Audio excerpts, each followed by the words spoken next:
Bien, empezamos de nuevo una jornada de acción sindical que en esta ocasión, pues bueno, es un poquito más larga de las que venimos haciendo con todos los años.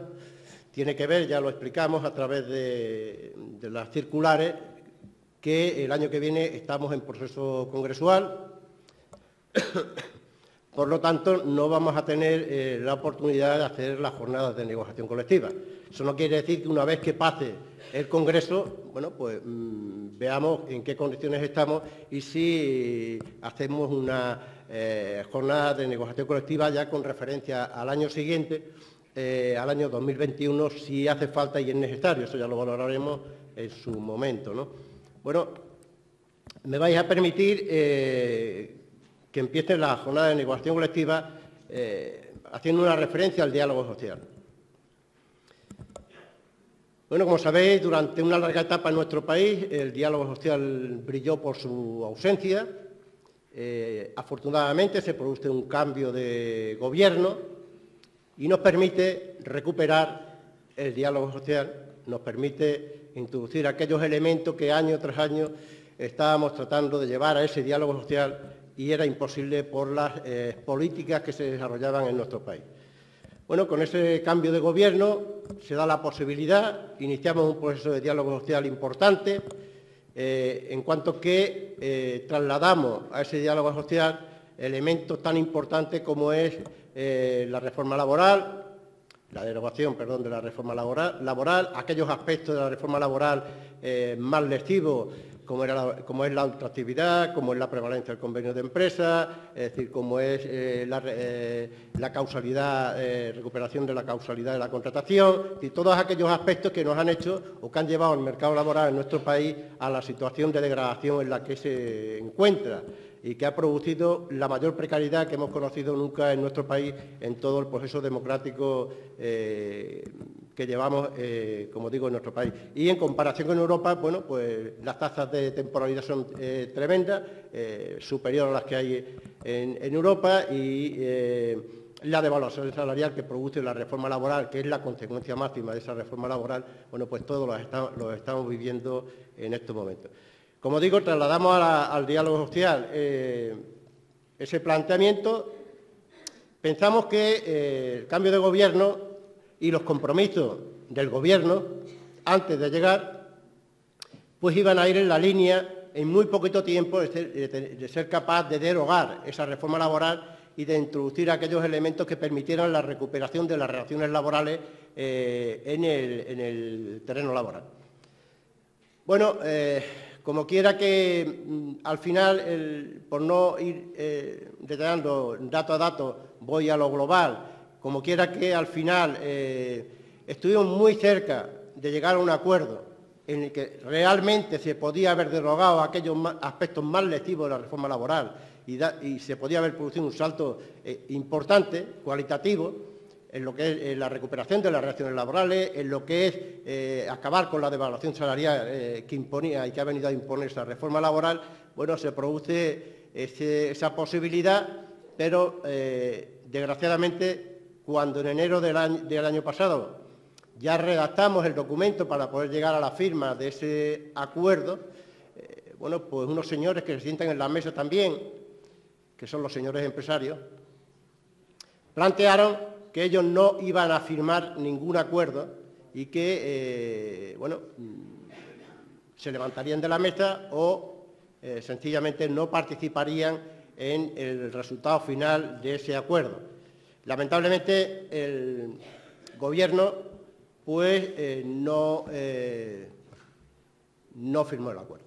No firmó el acuerdo al que habíamos llegado los sindicatos sin la patronal. En este caso, la patronal era quien planteaba esa situación.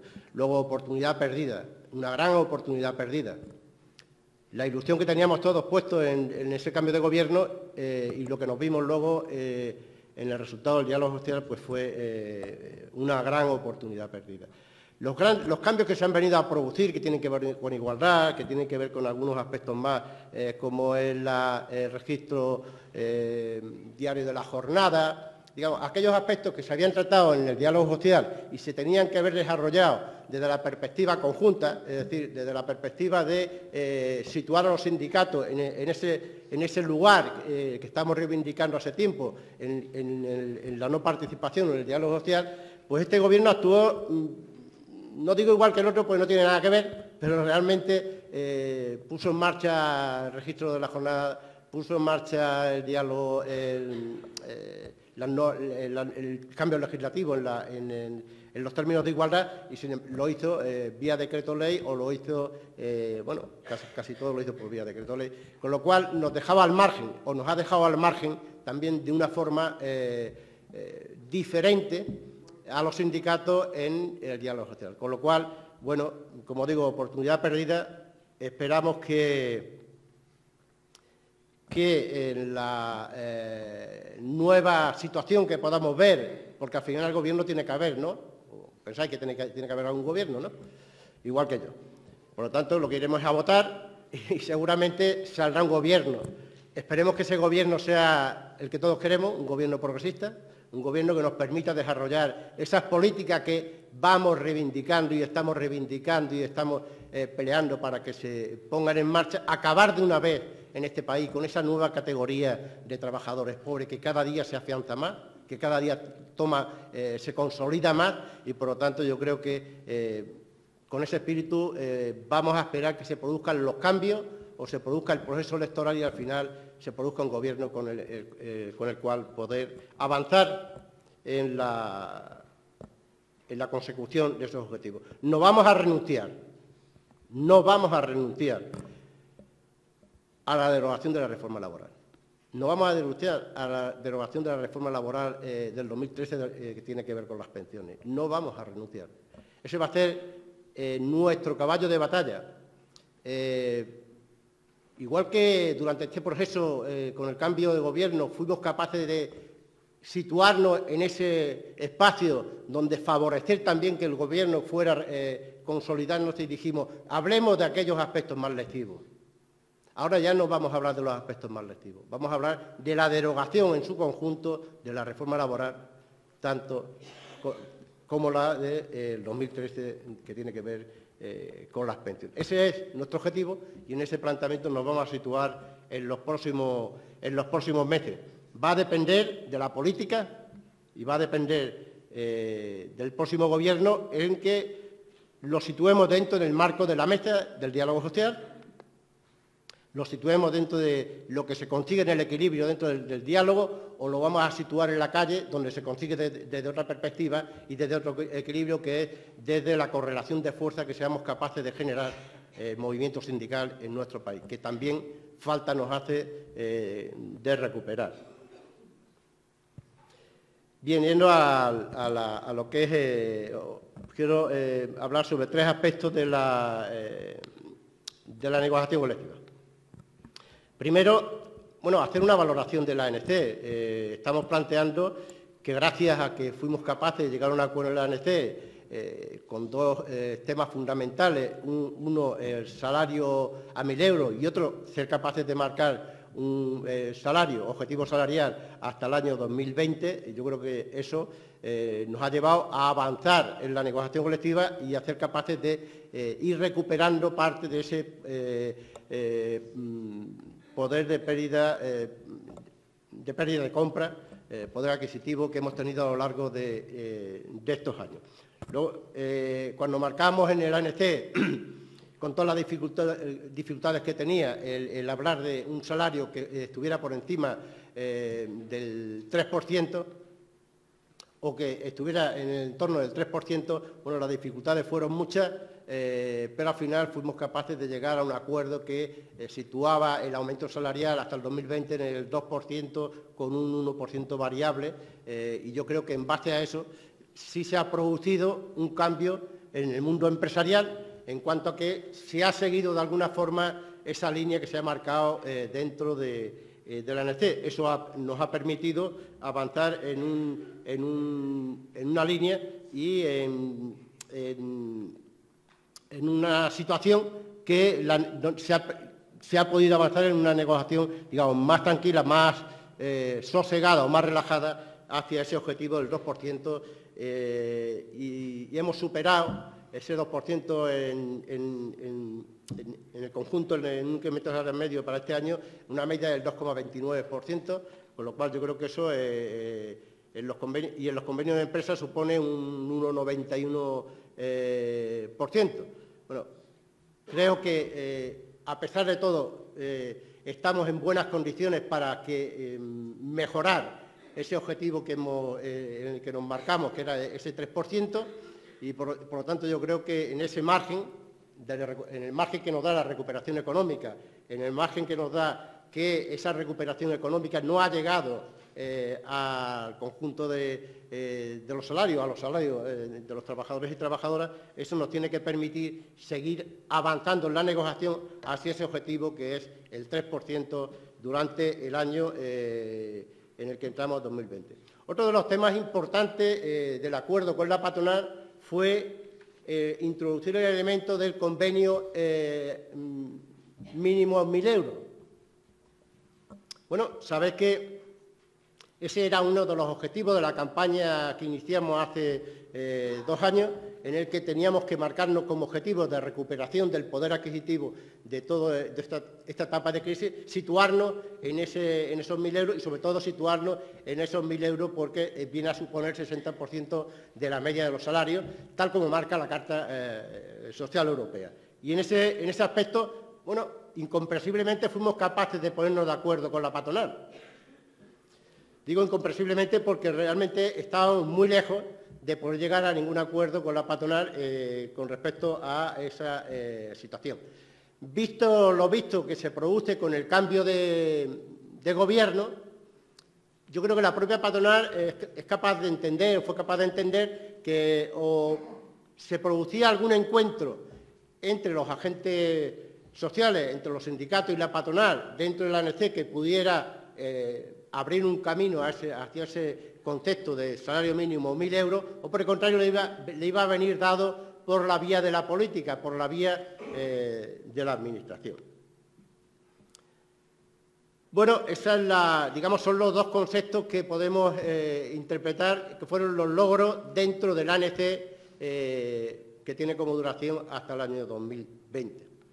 Hay algunas cosas más de las que podríamos resaltar del ANC, pero yo, siendo honesto, y además siendo honesto con los compañeros que participamos en las mesas del ANC, pues eso para mí es lo más importante. Lo demás, sí, hablamos de crear un observatorio para el absentismo, que lo trasladamos a la mesa de diálogo en el Gobierno, no llegamos a ninguna parte, fundamentalmente porque es la propia patronal la que, a pesar de llegar al acuerdo, pone los mayores obstáculos para hablar de la creación de ese observatorio. Prefiere hablar del absentismo, del concepto que lo hablan y lo están trasladando a los medios de comunicación. Absentismo es todo, cuando sabéis que absentismo no es todo. El absentismo real es aquel que se produce cuando se produce una baja, una no asistencia al trabajo no justificada. Ese es el único absentismo. Y eso supone el 1,5% del total del absentismo que se produce en nuestro país. El resto está justificado, el resto no es absentismo.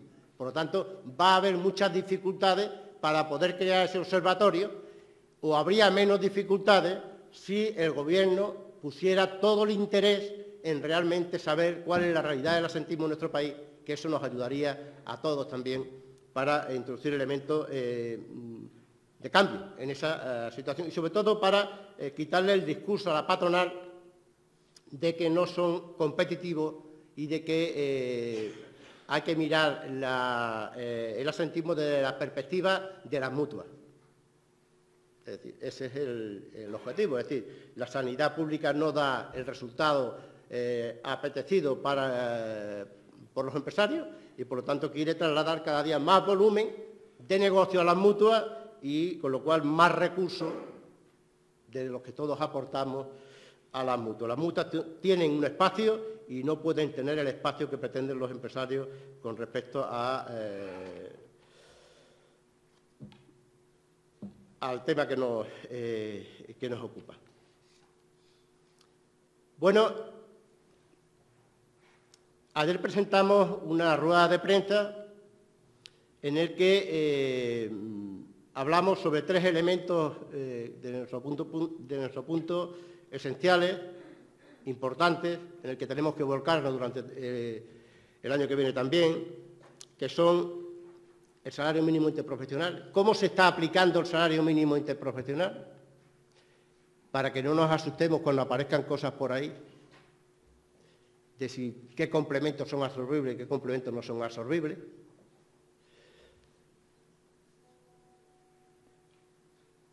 Del registro horario. ¿Qué dice la legislación con respecto al registro horario? Dice que el registro horario hace 5 meses se tenía que estar aplicando en todas las empresas de este país, en todas, que todos los trabajadores ya tendríamos que tener ese derecho, es que es un derecho. Y no funciona de esa forma, ¿no? Por lo tanto, ¿qué es lo que está ocurriendo? Cuando hablamos del registro horario, la parte empresarial dice, tenemos que hablar de jornada,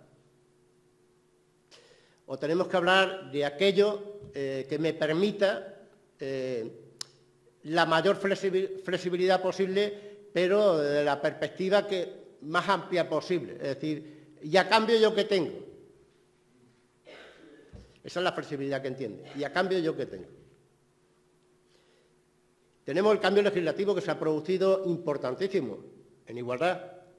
Sabéis que hemos pasado de los planes de igualdad de empresas de más de 250 trabajadores y trabajadoras a, en este año, 150 y a partir del 2021, 50 trabajadores. Fijaros el cambio tan importante que se ha hecho.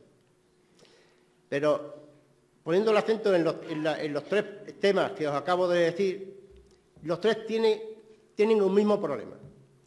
Tienen un mismo problema y es que a la hora del desarrollo legislativo, a la hora de desarrollarlo en ley, todos tienen el mismo problema y es que lo dejan cojo. Dice, registro horario de la jornada. Y le planteamos al Gobierno en el diálogo social.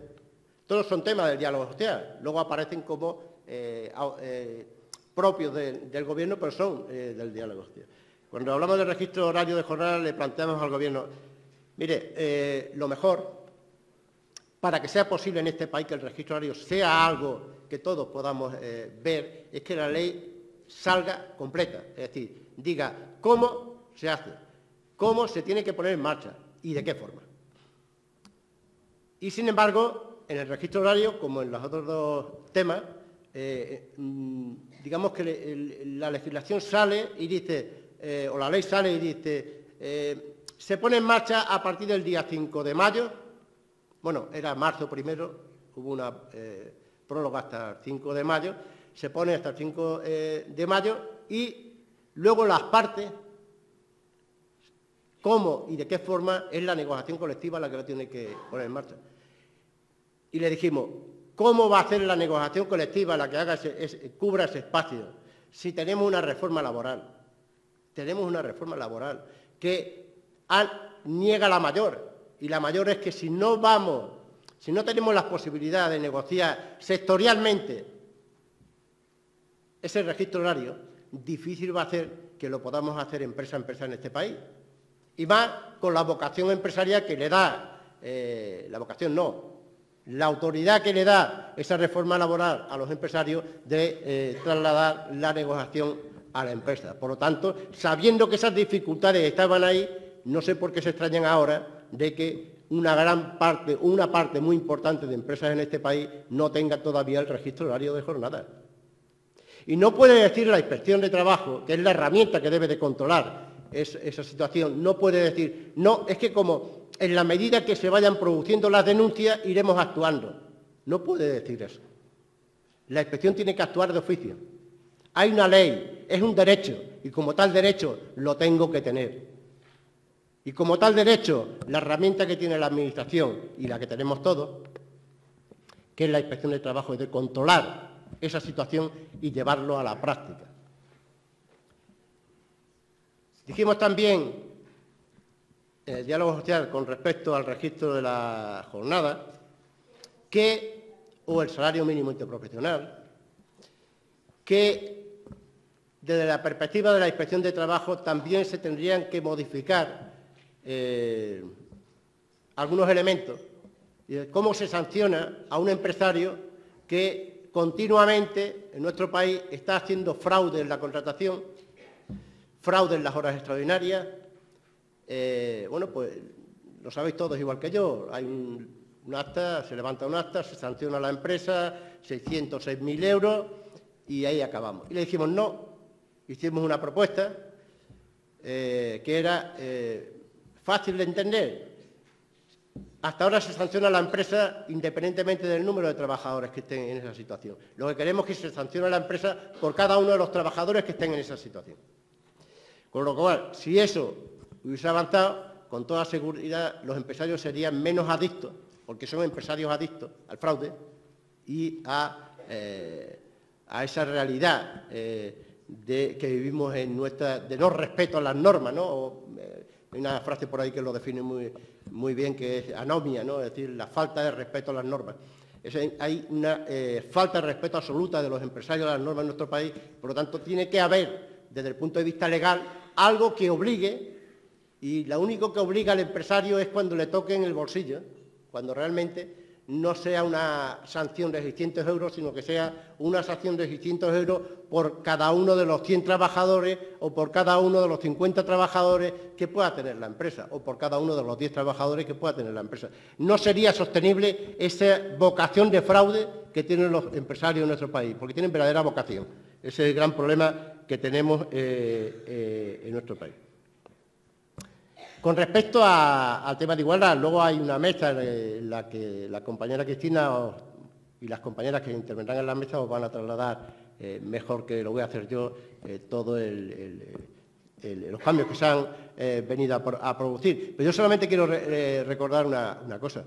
Es decir, cuando hasta hoy, que todavía están en esa situación, las empresas con más de 250 trabajadores que tienen el derecho de hacer, que tienen la obligación, mejor dicho, de hacer los planes de igualdad, cuando vemos la realidad en un montante de 4.500 empresas, bueno, pues seguramente tenemos 400 planes de igualdad, posiblemente en un número de años ya importante que lleva la ley en marcha. ¿Esto qué quiere decir? Que de alguna forma nos tendremos que implicar más.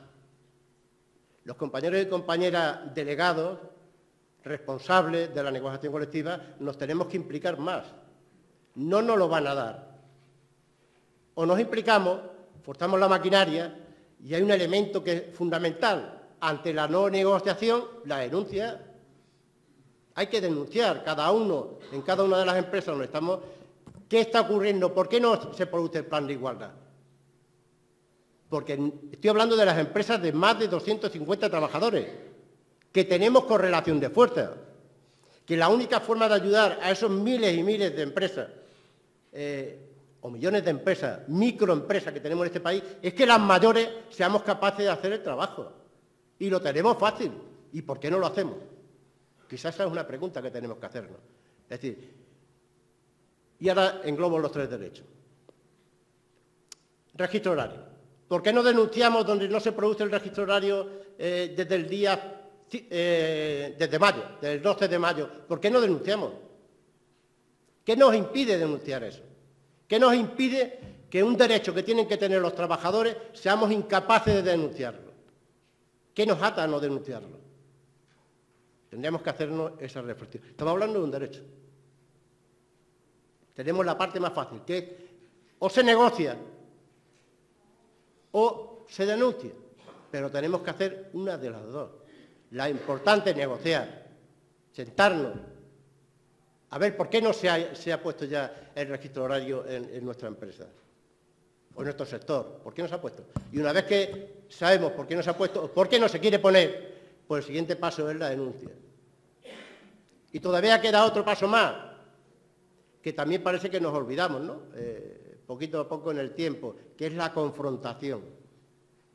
A mí me habéis escuchado muchas veces esa palabra y me la vais a escuchar siempre, porque yo creo que es la herramienta fundamental. O sea, si no confrontamos, si no somos capaces de trasladarle al empresario, oiga, esto es un derecho y usted tiene que cumplir, o lo cumple porque es un derecho, o lo va a cumplir porque vamos a confrontar de tal forma que lo vamos a dejar en evidencia ante la sociedad porque no está cumpliendo. Y ahí entra la campaña de la que os hablaba, que presentamos ayer. La campaña la hemos desarrollado de tal forma, y ahora que lo busco no lo encuentro. Bueno, hemos hecho unas pegatinas, una serie de carteles. Lo que venimos a decir es si la empresa cumple o no cumple el registro horario, planes de igualdad, salario mínimo interprofesional. ¿Y qué tenemos que hacer? Pues vamos a desarrollar esa campaña desde arriba hacia abajo. Ya las federaciones tienen toda la información, con lo cual el paso ahora ya es, digamos, más rápido, es ir en una secuencia hacia abajo. Y allí donde estamos, en la empresa, que ese es nuestro mundo natural. Nuestro mundo natural no es otro que no sea la empresa.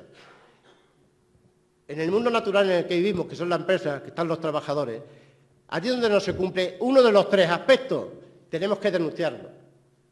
Tenemos que evidenciarlo ante la sociedad que esa empresa no está cumpliendo una legislación que hay en nuestro país, que es un derecho con respecto al registro horario, que es un derecho con respecto al salario mínimo interprofesional, que es un respeto con el derecho a la igualdad. Tenemos que hacerlo, pero eso lo tenemos que hacer los que estamos aquí, en primer lugar. Nosotros somos líderes en la negociación colectiva.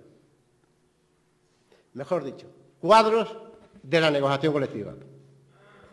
Y los cuadros de la negociación colectiva tenemos que bajar abajo y tenemos que intentar que nos entiendan los compañeros y compañeros y, sobre todo, ¿por qué decimos eso de que es un derecho y se tiene que cumplir? So pena de que dejemos espacio lo suficientemente libre como para que vengan esos que aparecen como champiñones y nos cuestionen nuestra labor porque nosotros no somos capaces de hacerla. Y cuando digo champiñones, de todo tipo. No digo champiñones amarillos, los hay de todos los colores en nuestro país. Por lo tanto, tenemos una gran labor. La Confederación pone en marcha la campaña, la presentamos ayer y lo que queremos es que entre todos seamos capaces de llevar al escenario de la realidad, ese escenario que es el mundo del trabajo, en el que todos los días nos esperan con propuestas para los problemas que tiene cada uno de los trabajadores y trabajadoras, les demos solución. Pero la negociación colectiva no solamente son estos tres aspectos, lo que he anunciado hace un momento, o que es un derecho, lo que es un derecho se lleve a la práctica. La negociación colectiva también es aquello que tiene que ver con las personas con discapacidad. Es decir, creo que es una prioridad que en la negociación colectiva siempre metamos en la mesa de negociación aquello que tiene que ver con las personas con discapacidad. Estamos hablando de un colectivo de 1.800.000 personas en nuestro país y, por lo tanto, es un colectivo que tiene que estar prioritariamente en la negociación colectiva y no que se caiga de la negociación colectiva cuando toca el momento de llegar al final. Es importante hablar del salario, por supuesto. Es importantísimo la recuperación salarial en nuestro país, por supuesto también, por toda la crisis que hemos atravesado, porque a pesar de que vamos bien en la negociación colectiva, como decía hace un momento, no hemos recuperado la parte de pérdida de poder adquisitivo que tiene que ver con esos años de evaluación salarial. No la hemos recuperado y difícilmente creo que la vayamos a recuperar. Pero bueno, esa es la situación que tenemos. Bien, a partir de ahí, no solamente las personas con discapacidad, también tenemos a las personas con LGTBI, el colectivo LGTBI. Quiero decir, la negociación colectiva tenemos que abrirla lo máximo posible y no centrarnos solamente en los salarios. Tema importante, pero como también vamos a hablar de las personas con discapacidad en una mesa, que lo haremos hoy o lo haremos mañana, por allí anda la compañera Adela, no voy a profundizar en ese tema. Otro tema importante que tenemos que trasladar a la negociación colectiva es la desconexión digital. Y yo, para intentar llevarlo a un espacio más natural, cuando hablamos de la desconexión digital, estamos hablando de todos aquellos efectos que producen las nuevas tecnologías en la forma de trabajar, ¿no? Es decir, eso que no te permite desconectarte, porque por medio de una cosa que es esto, fundamentalmente estamos atados constantemente. Pero tendremos que hacer el esfuerzo de llevarlo a lo que es la jornada de trabajo. Es decir, todo aquello que sea de la jornada de trabajo no es posible. Se tiene que contemplar y hay que contemplarlo de forma que no se pueda salir de ese marco a la hora de la relación de los trabajadores y trabajadoras con los empresarios. Yo creo que ese elemento hay que llevarlo a ese escenario. Luego hablamos de la desconexión digital también, porque efectivamente están esos medios que permite los nuevos medios digitales, las nuevas economías, y por lo tanto hay que dar el tratamiento. Pero tenemos que centrarnos en lo que es la jornada de trabajo y todo lo que sea de la jornada de trabajo no se ha de permitir. Con lo cual, lo que tenemos que ver, y en eso estamos trabajando, y en eso estáis trabajando las federaciones también, me consta, es introducir cláusulas en la negociación colectiva que ataquen frontalmente lo que es y lo que queremos expresar, lo que queremos decir a la hora de la desconexión digital. Igual que hay cláusulas, y estamos trabajando con cláusulas también que tienen que ver con aquello que es, digamos, el derecho de las personas con discapacidad a la ocupación de ese 2% de reserva y a la ocupación del puesto de trabajo. Es decir, a la persona con discapacidad la tenemos que ver trabajando, no en otro escenario, trabajando. Y por lo tanto hay que introducir elementos, cláusulas en la negociación colectiva que lleve a que está ligada al puesto de trabajo esa persona o compañero y compañera con discapacidad, sea tratándose también de la discapacidad sobrevenida. Bien, y llegando a este punto final, y porque no me tengo por qué comer más tiempo, que esto es el comienzo de la jornada, animaros a una cosa, animaros a que todo aquello que seamos capaces y vamos a discutir durante estos días en la jornada, sinteticéis realmente aquello que es lo importante, aquello que nos sirve para trabajar, y lo que no nos sirve entra en lo que es la jornada o lo que son las jornadas. Pero también ser críticos en cuanto a que lo que vamos a desarrollar en la jornada sirve o no sirve para la acción sindical, sirve o no sirve para la negociación colectiva, tiene un valor o no tiene un valor para la negociación colectiva. Y para terminar, depende de nosotros, no depende de nadie que la realidad que estamos viviendo en el mercado laboral cambie o no cambie. Claro, algún compañero y alguna compañera me puede decir, hombre, también está la legislación, que nos tiene que ayudar a que esos cambios sean posibles. Por supuesto que la legislación tiene que ayudar, y de hecho nuestro planteamiento también va a que se tienen que producir cambios legislativos, por no ir a uno menor. Cuando hablamos de la derogación de la reforma laboral, ¿de qué estamos hablando, no? Por lo tanto, animaros a que las jornadas sean, digamos, lo mejor para todos y todas vosotros, y si al final lo único que nos vale, desde mi punto de vista, desde el punto de vista de mi responsabilidad como política sindical, es si sirven o no sirven la forma en cómo desarrollamos las jornadas de negociación colectiva para la práctica real, porque si no son para la práctica real, no sirven para nada. Gracias.